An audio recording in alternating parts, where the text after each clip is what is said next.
Hi friend, welcome back to English grammar class. My name is Anita Poddar. आज का topic है marginal auxiliary verbs. इसे हिंदी में हम सीमांत सहायक क्रिया कहते हैं, जैसे dare, need, use to, ought to. ये मार्जिनल ऑक्सिलरी वर्ब्स के उदाहरण हैं। आज हम अपने टॉपिक में डेयर ऑक्सिलरी वर्ब यानी हेल्पिंग वर्ब को डिटेल से जानेंगे। ये ऐसे मॉडल वर्ब होते हैं जो मेन वर्ब का भी कार्य कर सकता है, यानी डेयर का प्रयोग हम हेल्पिंग वर्ब और मेन वर्ब दोनों के रूप में वाक्यों में प्रयोग कर सकते हैं। इसके लिए वाक्यों से समझेंगे।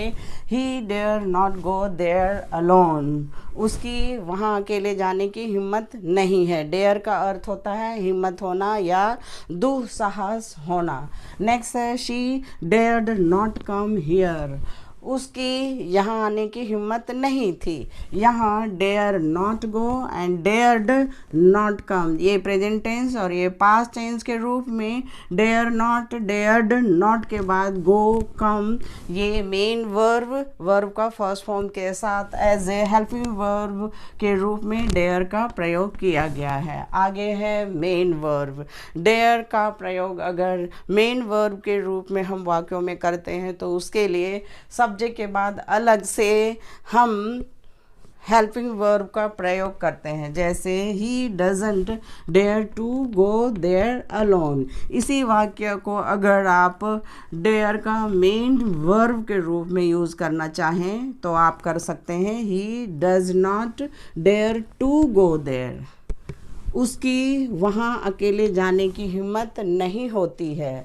Dare not dare to go मतलब होता है जाने की हिम्मत नहीं होती है। आगे है she didn't dare to come. यहाँ देखिए शी डेयर्ड नॉट कम के लिए she didn't dare to come, उसकी यहाँ आने की हिम्मत नहीं हुई। इस रूप में हम डेयर का प्रयोग मेन वर्ब के रूप में और डेयर नॉट गो कम ये एज ए हेल्पिंग वर्ब के रूप में हमने डेयर का प्रयोग किया।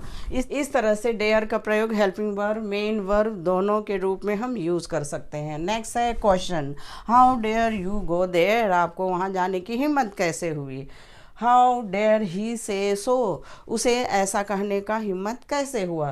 तो इस तरह से आपने देखा डेयर का प्रयोग हम हेल्पिंग वर्ब और मेन वर्ब दोनों के रूप में वाक्यों में यूज़ करते हैं, यानी डेयर हेल्पिंग वर्ब और मेन वर्ब दोनों का कार्य कर सकता है वाक्यों में। इसलिए हम इसे मार्जिनल ऑक्सिलरी वर्ब के रूप में हम जानते हैं।